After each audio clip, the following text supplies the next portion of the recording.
lovelies. I want to talk about the UK government's latest plans to shake up disability benefits here in the UK.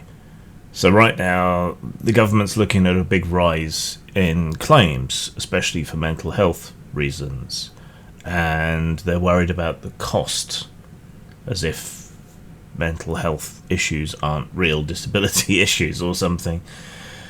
Their solution, is it to invest in better mental health care, to ease the stress of application, to get rid of the amateurish third-party health assessments and denials and let doctors do it? No, it's to reassess who qualifies and to force people to undergo more reassessments, to have a focus on what they term actual additional costs, whatever that means, and to try and push more people into work through deprivation, through these increased reassessments and providing supposedly better support back into work, even though a lot of people who get these benefits can't work or are already working but rely on this support in order to work. On the surface of it, maybe it sounds reasonable, but not everybody is buying it. Critics argue that cutting PIP in particular won't actually help people get jobs. It'll just make life harder for people who already struggle, and it will make maintaining jobs harder for those who already do have them, because PIP helps and helps provide transportation and things to people, which lets them get into work. The TUC warns that this is effectively another round of austerity-style cuts, forcing disabled people into even more hardship, because even if you don't get your stuff taken away from you, they plan to freeze the benefits. It will no longer go up with inflation necessarily year on year. What jobs are these people going to do? There aren't accommodating jobs out there. There aren't jobs out there. We're effectively at what economists call full employment, but isn't really. In fact, there are often issues just getting people who are willing and able to do the jobs that are available, and a lot of the jobs that are available aren't things that disabled people can do. The accommodating jobs simply aren't there, and this is especially true when so many employers are trying to force people back into the office. For people with mobility issues, that's not much of a goer, especially if you take away their assistance that will maybe pay for a taxi or for a specialist vehicle that allows them to get around. So meanwhile, economic analysts are saying even with these reforms, the government still might need to slash benefits further or raise taxes to keep the budget in check. So the bottom line is the government wants to tighten up on disability benefits, and critics and realists say that this will hurt those who need the support the most. And the big question is whether these changes will actually help or make things worse. And that's not really a question, it will make things worse. So, I'm disabled, partially. I am on a lower rate of PIP for living support, and ESA, which is Employment Support Allowance. Both of these are supporting payments that you can get even while you're employed, and they help make up the difference for your reduced capacity to work and to cover the extra costs that disability creates. It makes life a little bit easier and covers the extra costs of your disability.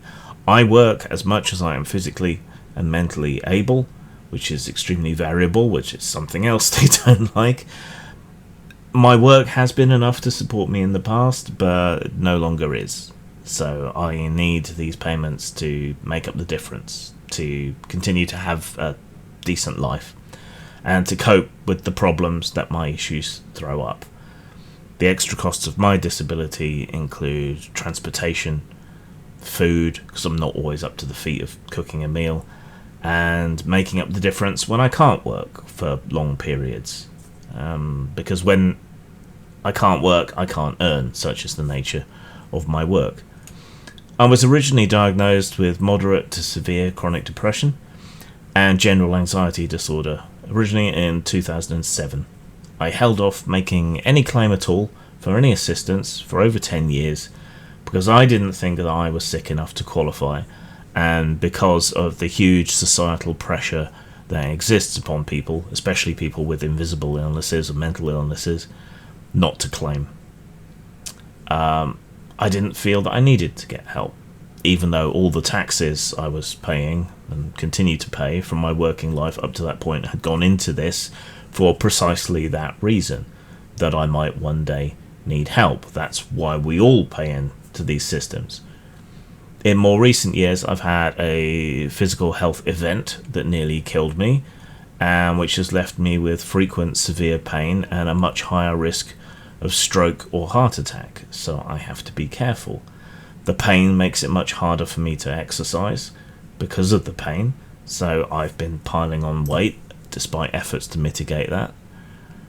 Much of the time, if I do leave the house, I have to use a stick to walk now, in case of the pain in my feet and legs, or in case of getting lightheaded and needing to lean on something, or to sit down, or to help me get up again. Now, that physical disability might qualify me for more PIP assistance, but I daren't go back and ask for a reassessment, because every time you're assessed, it seems to become a fight. And I am not helped by being somewhat erudite and with it. Or if I'm having a good day on the day of the assessment, that's counted against me, however rare a good day might be. I've had to take the Department of Work and Pensions to medical tribunal twice, nearly 3 times, just to get the relative pittance that PIP entitles me to. The first time, it took well over a year to work through the whole system and get any assistance. Yeah, I was fortunate that I had family support and so on during that time. A lot of people are not as fortunate as me, or as capable as me of navigating this system. It is not easy to get these benefits. It's not a skive.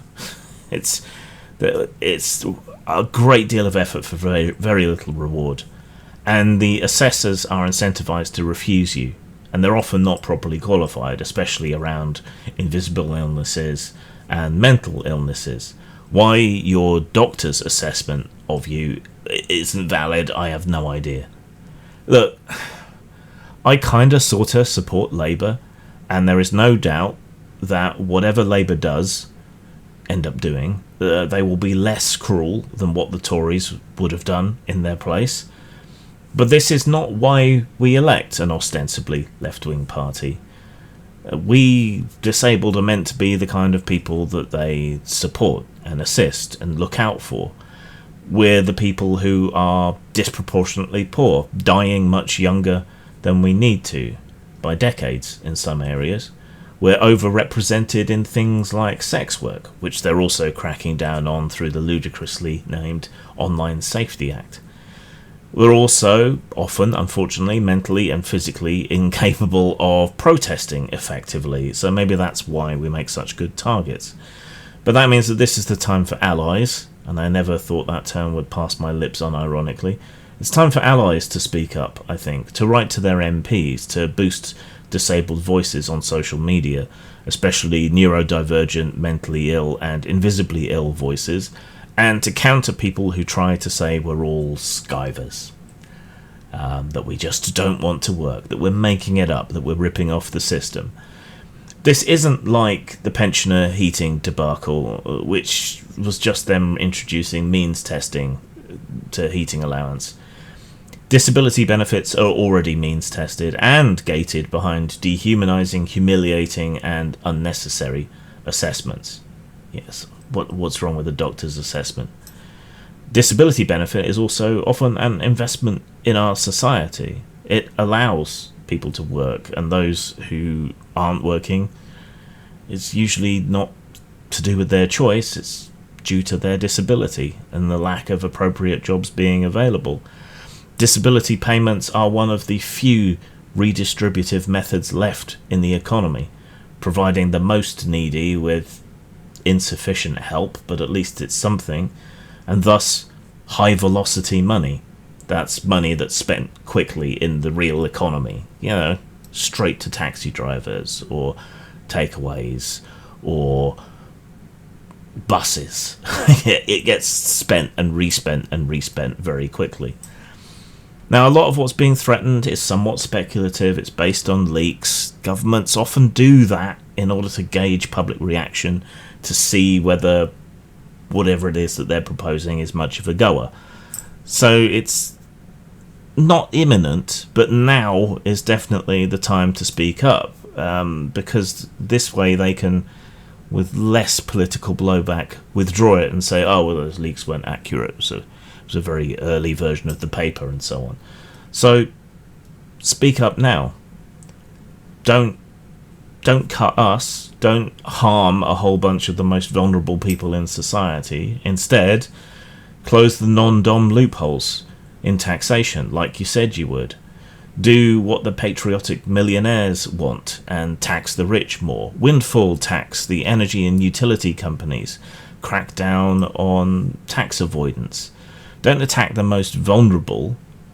It's hardly shocking or a sign of fraud that more people have mental and physical issues after COVID and long COVID. In fact, disability fraud is less than 0.3% of the welfare budget, so it's not that you'll be cracking down on. It's people who actually need the help. And that's according to the government's own internal figures. Whereas tax avoidance and tax cheating denies the public purse billions, often from a single company. So it seems obvious where your focus should be, I think. So what do you think? Let me know in the comments, or, just yell at the screen, call me a sponger, and attempt to have my benefits withdrawn because you disagree with me, which is something that has happened in the past as well. Isn't the internet great? Zang. The normal question, the first question is always, are these cannibals? No, they are not cannibals. Cannibalism in the true sense of the word implies an interspecies activity. These creatures cannot be considered human. They prey on humans. They do not prey on each other. That's the difference.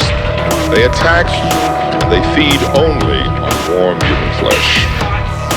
Intelligence? Seemingly little or no reasoning power, but basic skills remain are more remembered behaviors from normal life. There are reports of these creatures using tools, but even these actions are the most primitive. The use of external articles as bludgeons and so forth. I might point out to you that even animals will adopt the basic use of tools in this manner. These creatures are nothing but pure, motorized instinct. We must not be lulled by the concept that these are our family members or our friends. They are not. They will not respond to such emotions. They must be destroyed on sight.